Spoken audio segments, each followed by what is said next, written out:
Queremos cumprimentar a todos que estão tendo a oportunidade de nos assistir. E hoje, especificamente, eu gostaria de conversar com todas as APAES brasileiras sobre a educação inclusiva. Um tema que está aí, sendo debatido e discutido pelas autoridades educacionais de todo o país e que, para nós, é um assunto de grande interesse. Em primeiro lugar, eu gostaria de dizer para vocês que a Federação Nacional das APAES sempre se posicionou a favor da abertura do sistema educacional para a pessoa com deficiência. Significa que trabalhar um sistema educacional público aberto para as pessoas com deficiência é uma conquista dessa geração. Inclusive, um desejo do nosso movimento desde que ele foi criado. Quando nós fizemos uma pesquisa e uma análise nas atas de criação da Federação Nacional das APAES, um dos objetivos principais da federação, quando da sua criação, era justamente estimular e apoiar as escolas públicas para oferecer educação para as pessoas com deficiência. Significa que isso que nós estamos alcançando hoje é aquilo que nós tanto desejamos, ou seja, não existir qualquer restrição para a pessoa com deficiência nas suas matrículas, mesmo porque a legislação brasileira já garante esse direito. Nenhuma escola pode negar uma matrícula para qualquer pessoa, seja ela deficiente ou não. A Constituição brasileira é clara nesse sentido. E isso foi conquistado em 1988. Não atualmente, mas desde a Constituinte de 88. Nós também, em 2007, lançamos um documento que chama Posicionamento do Movimento Apaiano em Defesa da Inclusão Escolar da Pessoa com Deficiência Intelectual e Múltipla. Esse documento foi distribuído para todas as APAES brasileiras. E quem não teve a oportunidade de lê-lo, é importante procurá-lo na biblioteca da APAE, porque é um texto que merece ser avaliado, discutido e debatido com toda a equipe da instituição. E se vocês não encontrarem esse documento na biblioteca, nós podemos localizá-lo na biblioteca virtual da nossa página, da APAE Brasil. Então lá você pode ter acesso também na íntegra de tudo que está escrito nesse documento. Mas vamos lá, vamos nos posicionar claramente em relação à educação inclusiva. Em primeiro lugar, a gente sabe que esta é uma experiência muito recente no mundo inteiro. Vários países do mundo já introduziram essa discussão e já tem várias escolas inclusivas espalhadas pelo mundo inteiro. E é importante a gente até conhecer a experiência de alguns países, até para poder refletir sobre a experiência que a gente está trabalhando no nosso país. Esta experiência, ela se iniciou principalmente na Itália. Foi na Itália também que iniciou-se a luta antimanicomial, ou seja, para acabar com os hospícios e sanatórios. E quando fizeram esse movimento na Itália, identificaram que nos sanatórios na Itália tinham, além de pessoas com sofrimento mental, tinham também pessoas com deficiência intelectual e outras deficiências. E aí viram que essas pessoas deveriam ser encaminhadas pelo sistema educacional. E aí também se propôs que as escolas na Itália pudessem absorver essas pessoas com deficiência intelectual. Lá não havia até modelos de escola especial, porque as pessoas com deficiência eram internadas em sanatórios. No entanto, com esta visão italiana, o mundo começou também a absorver essa ideia. E várias experiências positivas na Espanha, no Canadá, também surgiram. Mas na Itália, quando você focaliza o sistema educacional italiano, você vê que lá existe normalmente um número reduzido de alunos por sala de aula, mesmo porque a taxa de natalidade na Europa já é pequena há muitas décadas e as escolas têm um pequeno número de alunos. E a gente observa que uma sala de aula na Itália tem em torno de 8, 10 alunos. E quando uma pessoa com deficiência ali chega, esta sala já é naturalmente reduzida em número de alunos E também o governo disponibiliza mais um professor quando o aluno com deficiência é integrado àquela turma. Significa que é um ambiente, uma estrutura muito diferente da nossa, que é muito mais fácil falar em sucesso na educação inclusiva dentro de um sistema organizado dessa forma. O Canadá é uma outra experiência muito bem sucedida de educação inclusiva. Mas como é que é o sistema educacional do Canadá?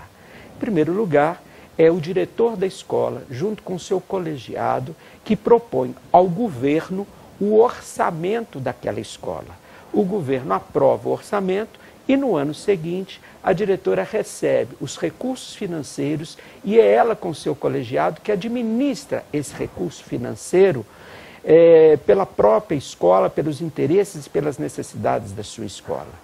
Além disso, o sistema de saúde do Canadá é tão perfeito que quando uma pessoa com deficiência vai nascer, a escola da comunidade já é comunicada que no ano seguinte terá uma criança com algumas características de deficiência. E a escola já começa a se preparar para receber esse aluno.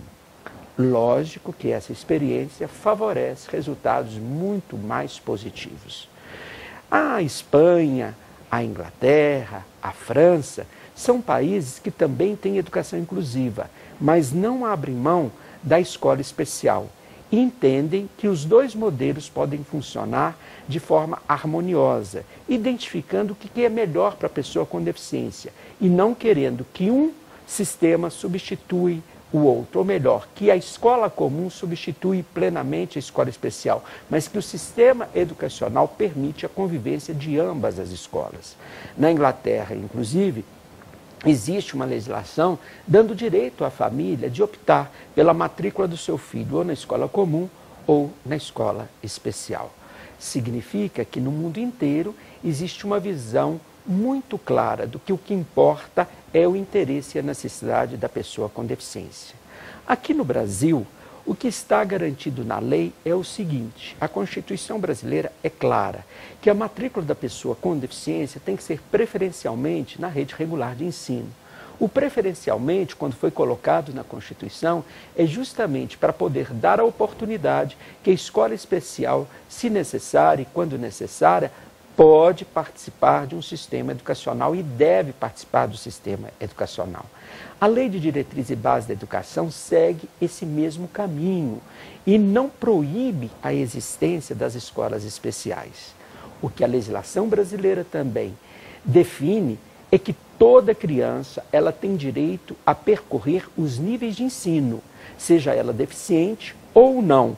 E isso foi a grande modificação da Lei de Diretriz e Base da Educação, quando define que a educação especial é uma modalidade de ensino e que ela perpassa por todos os níveis de ensino. Isso significa que, a partir da LDB, todas as escolas especiais tiveram que se organizar em níveis de ensino. Antes não havia essa exigência, bastava ter turmas estruturadas, não precisava ter obrigatoriamente seriação, as pessoas não precisavam ser aprovadas, promovidas, não era garantido um percurso educacional nos níveis de ensino. A LDB exigiu que as escolas especiais se organizassem dessa forma. Tanto é que a maioria das APAES começaram a se organizar. Inclusive, na época, houve um documento da APAE Educadora que orientou as APAES nessa organização. Hoje, uma escola especial, então, ela tem que ter a educação infantil, o ensino fundamental, de primeira a quarta série, nos primeiras séries escolares, ou até um pouco mais.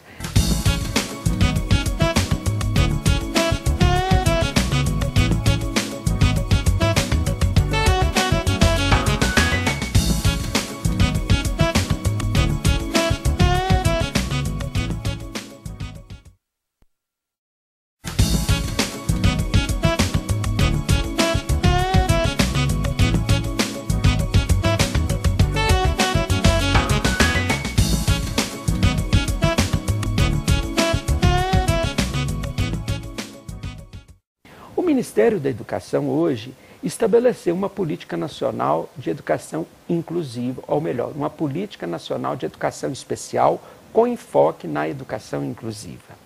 E estabeleceu diretrizes para o sistema educacional. O MEC está estimulando que haja avanço dentro das escolas comuns na perspectiva da educação inclusiva. Isso, por um lado, é muito positivo. Agora, eles têm tido posicionamentos muito radicais, contrários à escola especial. Mas isso é um posicionamento, porque a lei não impede e não proíbe a existência e a coexistência das escolas especiais dentro de um sistema educacional. E nesse ponto, nós somos muito pragmáticos e muito taxativos. O movimento das APAES defende a educação inclusiva, mas defende também a existência e a coexistência da escola especial. Principalmente porque nós trabalhamos basicamente com deficiente intelectual e múltiplo, e nós sabemos que para esses dois grupos de deficiência é muito mais complexo a inclusão plena na escola comum. Mesmo porque na deficiência intelectual nós temos níveis diferenciados dos seus aspectos cognitivos. Crianças que são mais dependentes, aquelas que precisam de um aparato maior de apoios, aquelas que precisam de uma abordagem mais individual, mais específica. O mesmo caso são deficiências múltiplas, que às vezes nos exigem muito mais, tanto em termos de tecnologia, como metodologias de aprendizado diferenciados e às vezes até um atendimento com números reduzidos para que a sua necessidade possa ser contemplada e atendida.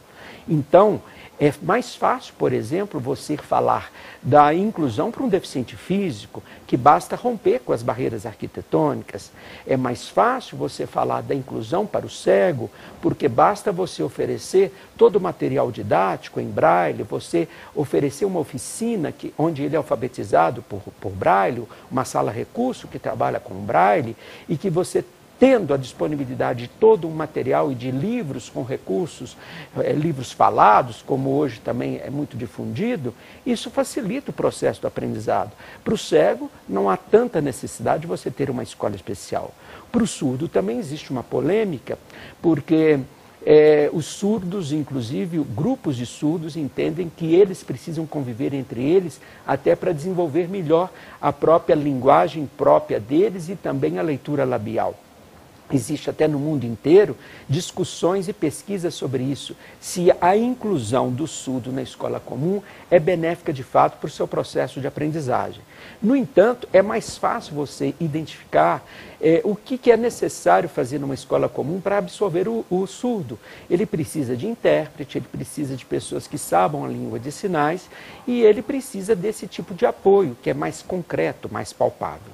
No que se refere à deficiência intelectual e múltipla, é mais complexo, porque cada caso é um caso, as dificuldades são maiores, as mudanças elas não são às vezes tão concretas, elas são muito de atitudes, é você conhecer o tempo desse aluno, o processo do seu aprendizagem, eles têm toda uma visão e uma construção mental diferenciada daquelas pessoas que não têm uma lesão no seu sistema nervoso central e por isso mesmo requer até mais habilidade em lidar com o indivíduo no seu processo de aprendizagem. Por isso que nós preconizamos o seguinte, nós achamos que as escolas especiais elas devem permanecer, são necessárias, voltadas para os deficientes intelectuais e múltiplos, principalmente aqueles com maior comprometimento, aqueles que exigirão de nós, inclusive, abordagens muito mais específicas, mais especializadas, numa atenção integral, que também é um diferencial da escola especial. A escola especial é aquela que, num locus único, oferece uma ação integrada das áreas de educação, saúde e assistência para promover o desenvolvimento dessas pessoas. E nós sabemos fazer isso, nós já temos tradição em fazer isso. A escola comum tem uma grande dificuldade de absorver essa integração das outras áreas, mesmo porque toda a cultura e a história da escola comum ela é voltada unicamente pela ação pedagógica restrita. Ela não tem ali uma equipe multidisciplinar que consegue avaliar a necessidade das pessoas e organizar junto um programa de atendimento. Isso é o diferencial de uma escola especial. Ela é constituída de uma equipe multidisciplinar de várias áreas que tem um foco naquele indivíduo, na sua relação com a família, na sua relação com a comunidade, nas suas habilidades próprias, aquelas comprometidas e aquelas em potenciais para ser desenvolvidos, E dentro dessa análise, dessa avaliação conjunta, nós fazemos uma proposta de um programa educacional para ele, que visa não só esse aluno, mas sua família e sua integração na comunidade. Essa questão de falar que a inclusão escolar, o simples fato de colocar a pessoa junto com a pessoa não deficiente por si só já é benéfico, isso é muito relativo, porque esse conceito de inclusão, ele também tem que ser aprofundado. Nós às vezes confundimos três questões que são distintas e que as pessoas querem colocar como se fosse uma única coisa. Uma coisa é igualdade de oportunidades. A igualdade de oportunidades, a legislação brasileira já garante. Ou seja, você não pode impedir que uma pessoa esteja em algum lugar. Você não pode impedir se a pessoa quiser estar na escola comum. E o direito de acesso está garantido. Isto é igualdade de oportunidades. Inclusive, as pessoas devem ter o direito de ter essas escolhas. Antes da escola comum estar aberta para a pessoa com deficiência, ele não tinha esse direito de escolha. A única alternativa que a pessoa com deficiência tinha era a escola especial, porque a escola comum, inclusive, lavava as mãos em relação a esse aluno. Hoje, não. A igualdade de oportunidade é garantida por lei. Outra coisa é a questão da acessibilidade, que também é diferente de igualdade de oportunidades. Uma coisa é você estar lá, e outra coisa é você romper com as barreiras que impedem a pessoa estar lá. Isto é acessibilidade. Inclusão é mais profundo ainda, porque inclusão é uma postura individual, depende de cada um querer incluir o outro ou não. Eu posso estar num ambiente onde me der a oportunidade de estar junto, mas eu me sentir excluído porque as pessoas ali não me valorizaram, não me reconheceram, não me dão voz, não me dão vez, e às vezes eu me sinto até muito mais excluído do que eu era antes. Então, a inclusão é uma mudança muito de cada um. E para que ela aconteça, você tem que fazer, inclusive, um trabalho para cada das pessoas refletirem as suas posturas e as suas atitudes. Então, o que nós estamos tendo hoje, dentro do sistema educacional, é uma igualdade de oportunidades e tentando vencer as barreiras de acessibilidade. Mas dizer que a inclusão escolar acontece, na nossa experiência, a gente não percebe isso. Mesmo porque existem pessoas com deficiência que chegam à escola comum e às vezes estão rejeitadas dentro do seu próprio sistema. Em outros lugares, as respostas são positivas, mostrando que isso depende muito de cada uma das pessoas. Ou seja, nós temos que ter posicionamento. Não existe na legislação brasileira nada que impeça as escolas especiais existirem. Quando vierem conversando com vocês, porque falam assim, agora tem uma lei, tem que acabar com as escolas especiais, peçam qual é essa lei, porque ninguém vai apresentar. O que existe é uma diretriz do MEC. O diretriz é uma proposta, é uma política que você segue ou não, se quiser. É lógico que essa diretriz tem objetivos positivos, mas daí também, dentro dessa diretriz, quererem acabar ou inibir com as escolas especiais é um preço que só a história vai mostrar que é um equívoco. E o movimento das APAES, ela denuncia esse equívoco.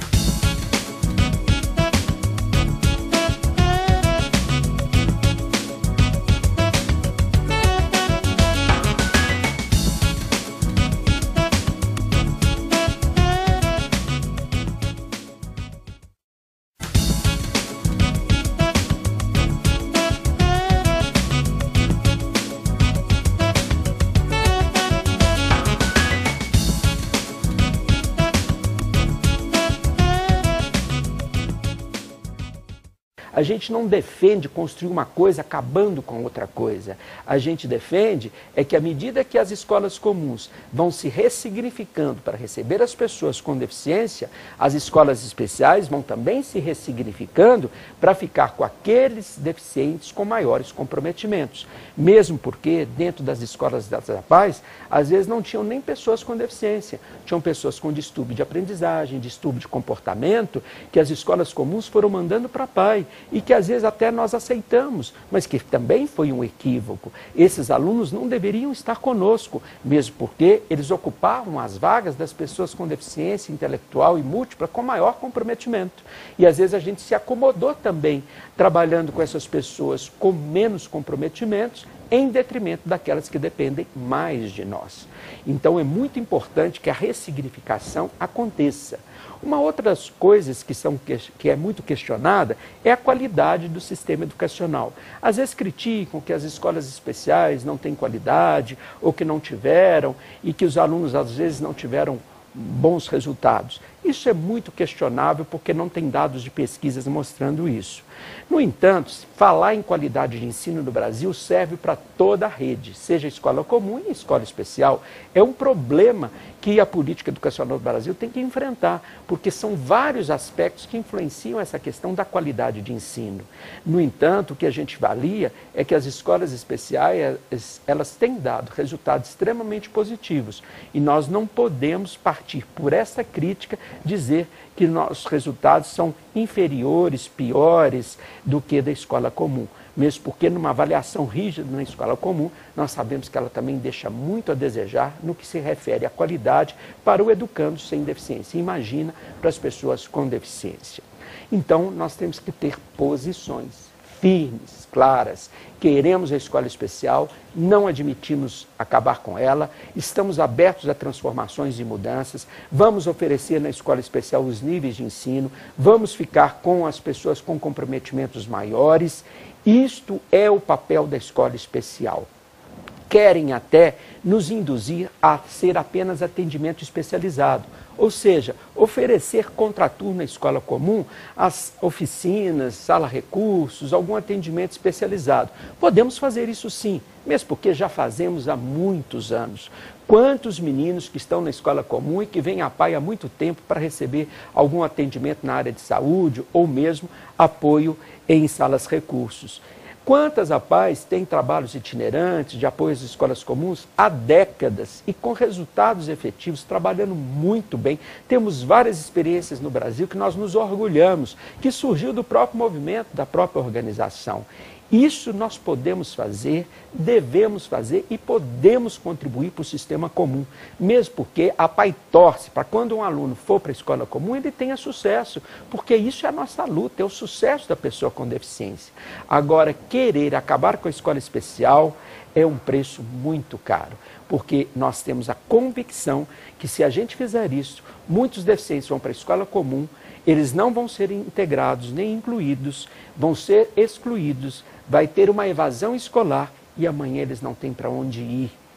E geralmente serão os mais comprometidos que sofrerão com essa questão, quando não, se não forem para a marginalidade. Então nós queremos que a escola especial coexista, cumpra o seu papel, identifique aquela clientela, aquele alunado que é específico da escola especial e para eles vamos fazer tudo para que ele possa ter um desenvolvimento e ter na escola um processo acadêmico que tem direito. Uma coisa importante também que a gente tem que observar e avaliar. A inclusão escolar, ela não pode ser só bem avaliada e bem sucedida pela matrícula, pelo número de matrículas existentes, mas, sobretudo, nós temos que avaliar se a escola cumpriu com o seu papel de aprendizado desse aluno. Porque a gente pode matricular, a criança fica lá durante anos e anos, mas depois você tem que avaliar se realmente ela aprendeu. Será que ela foi alfabetizada? Será que ela aprendeu novas habilidades? A escola cumpriu esse papel ou simplesmente colocamos as pessoas em convivência com outros? Isso, por si só, é pouco para o papel da escola. Mesmo porque a escola especial que a APAE defende não é uma escola intramuros. A escola especial que nós defendemos é aquela escola integrada à comunidade, onde os nossos alunos participam ativamente de tudo que a comunidade desenvolve, ela traz a comunidade para dentro, os nossos alunos vão para fora da comunidade, convivem em todas as atividades da sociedade. É isso que é uma escola especial, é aquela que promove, que permite, que facilita a participação da pessoa com deficiência, que identifica quais as barreiras que têm que ser eliminadas para essa pessoa se sentir bem na sua convivência familiar e em sociedade. O fato de estarem estudando numa escola especial não significa que ele está alheio ao mundo ou que essa escola está fora do mundo. Isso não existe. Uma sociedade, ela está integrada, nós vivemos numa estrutura sistêmica, os sistemas se influenciam mutuamente e dentro daquele conceito que eu falei em primeiro lugar, se formos falar de inclusão, talvez o nosso aluno se sinta muito incluído na escola especial. Porque a maioria das pessoas que estão na escola especial, se a gente não puder falar 100% deles, são aqueles que pelo menos respeitam e aceitam integralmente a pessoa com deficiência nas suas características. Ali sim ele é incluído, ele é respeitado, ele é visto na sua necessidade, ele é apoiado nas suas necessidades. E ali sim, ele se sente muito bem, tanto que ele se sente fortalecido, até para poder vencer as barreiras que estão lá fora. Vide o nosso programa de autodefensores. Os nossos alunos estão adquirindo status e posição de estar influenciando a comunidade, defendendo seus interesses junto a conselhos municipais, conselhos estaduais de direitos, Conselho Nacional. Hoje, o nosso representante no Conselho Nacional dos Direitos da Pessoa com Deficiência é um ex-aluno da APAE, que passou por ela, foi a APAE que o fortaleceu, o educou. Hoje ele está até na universidade, ele já saiu da escola da APAE, mas é um grande autodefensor, que tem um entendimento claro da necessidade da pessoa com deficiência, está lá lutando e representando a Federação Nacional das APAEs. Quantos autodefensores hoje, dentro das diretorias, interferem, influenciam a nossa diretoria, eles têm participado dos fóruns e estão identificando os nossos problemas, apontando soluções, confiam em nós, inclusive, fazem críticas a nós, mas ao mesmo tempo sabem que fazem parte de um grupo que juntos, sendo aceitos, podem romper as barreiras externas que impedem a sua convivência social. A educação especial tem feito isso, ela tem favorecido, de fato, a participação plena dessas pessoas. Eu tenho 25 anos de movimento. Fiquei 9 anos presidindo uma APAE do interior de Minas Gerais. E ali eu tenho muito orgulho quando eu chego na minha terra e na minha cidade, quando às vezes eu chego numa loja, num supermercado, num posto de gasolina e sou atendido por um ex-aluno da APAE. A APAE cumpriu o papel, o levou inclusive à inserção no mundo do trabalho. Isso é o maior orgulho de todos nós que fazemos a APAE. Quantos ex-alunos nossos a gente vê com vida afetiva, alguns casados, outros com filhos. Eles estão participando de atividades desportivas, de lazer, cultural. Isso foi tudo fruto de um trabalho, de perspectivas que nós abrimos para eles a partir da escola especial. Nós temos que nos orgulhar do que nós fizemos. Nós não temos que envergonhar de nada. Inclusive, nós não aceitamos, às vezes, essa crise de baixa autoestima que, às vezes, algumas APAEs têm, achando que a adesão por adesão a uma corrente, por si só, já é suficiente. Olha, que dê nossa avaliação crítica. Nós temos que entender que nós temos um papel muito maior. O movimento das APAEs tem 54 anos de história, 54 anos de acúmulo, que nós temos a condição de avaliar nossos erros, mas sobretudo os nossos acertos. Nós temos que ter posições claras do que defendemos e nós entendemos, ouvindo os pais, ouvindo as pessoas com deficiência, que eles não querem abrir mão da alternativa da escola especial.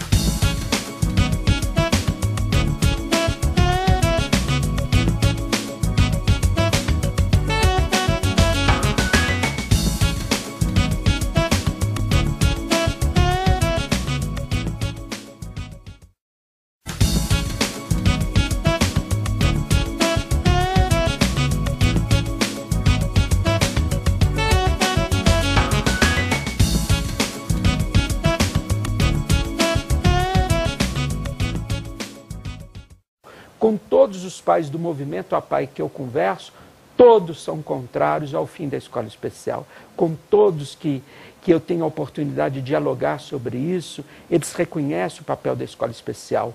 Muitos deles defendem também a educação inclusiva, mas não viram as costas para essa perspectiva.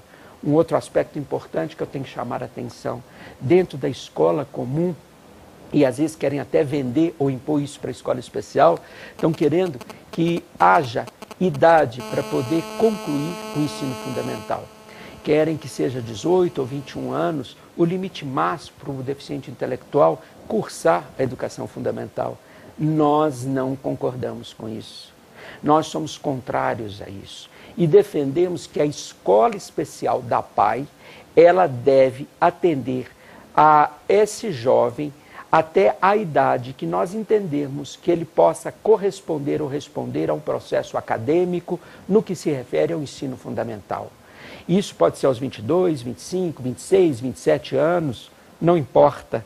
Mesmo porque a neurociência está aí nos mostrando que a plasticidade neurológica, ela é permanente e constante. E o processo de aprendizagem não se encerra numa determinada idade.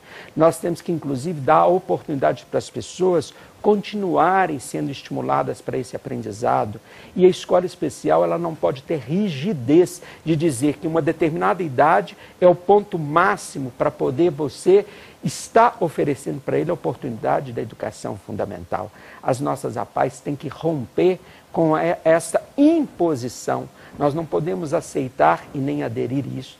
Tem algumas unidades que às vezes falam assim, não, nós vamos atender até determinada idade. A família fica perplexa, mesmo porque nós temos alguns alunos que numa determinada idade são inseridos no mundo do trabalho e às vezes é a partir dali que são estimulados a quererem alfabetizar.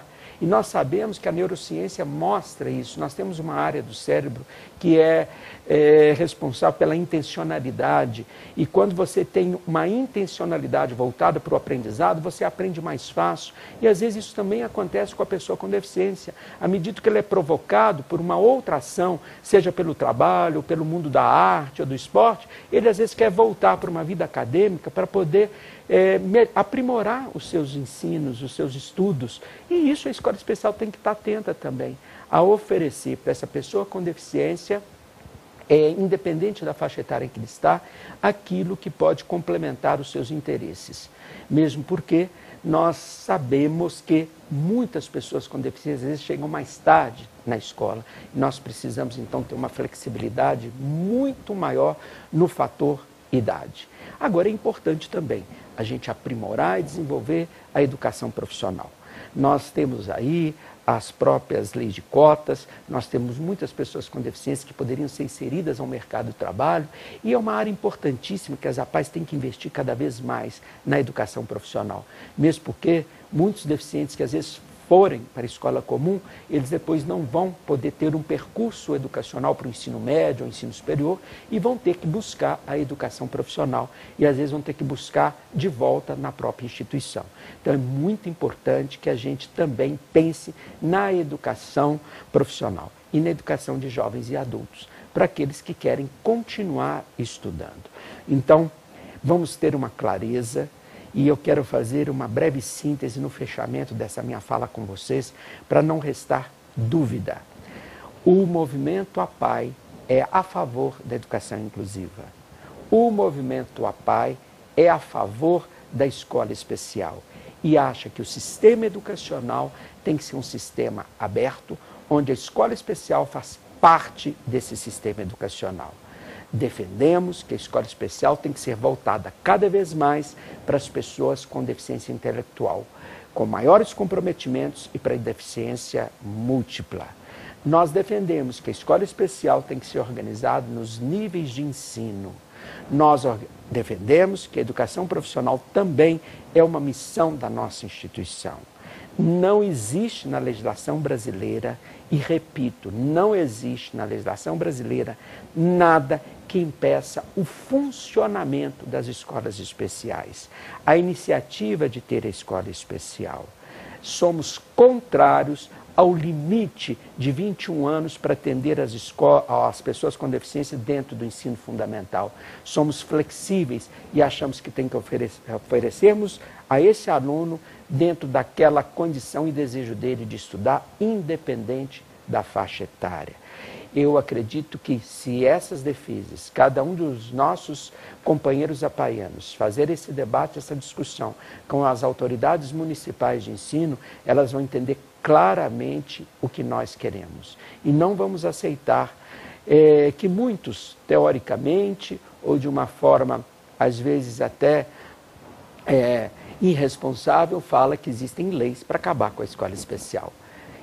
Queiram isso por escrito, peçam para poder colocar isso por escrito, mesmo porque o próprio Fundeb contempla as matrículas das escolas especiais. Se isso fosse proibido, não poderia nem contemplar o cômputo das matrículas das escolas especiais. E isso está na lei do Fundeb, que foi votada recentemente no Congresso Nacional e que está aí em vigor, identificando esse aluno como um aluno assumido pelo sistema educacional público. Esse debate a gente enfrenta, respeitamos a todos que têm posições contrárias, mas também sabemos que posições contrárias existem, linhas diferentes de pensamento fazem parte de uma sociedade democrática. O que eu não posso concordar é que às vezes alguns que defendem algumas linhas querem nos calar e às vezes nos chamam de retrógrado, nos chamam de atrasados, nos chamam de excludente. Isso é, no mínimo, desrespeito. Há um movimento que tem 2.040 instituições no país, que tem um contingente de milhares de pessoas que trabalham, inclusive voluntariamente, ou aqueles profissionais se dedicam muito mais do que o seu tempo de trabalho para uma defesa constante e permanente dos direitos da pessoa com deficiência. O nosso movimento pode ter tido erros e tem erros, mas é um movimento que encara os seus erros e que está disposto, inclusive, a expô-los. Mas nós temos muito mais louros e sucessos a mostrar. Isto é a consciência de uma organização social do porte do movimento apaiano no Brasil. Fiquem firmes, corajosos, não tenham medo de defender as suas ideias. Nós temos acúmulo e experiência. E quem tem isso não tem medo de enfrentar qualquer debate ou qualquer discussão. Um abraço a todos e estamos à disposição na Federação Nacional das APAES para qualquer elucidação de alguma fala que nesse vídeo pode não ter sido bem compreendida, mas nós temos uma intenção de promover ainda mais a pessoa com deficiência na sociedade brasileira. Essa é a missão da nossa organização. Um abraço a todos.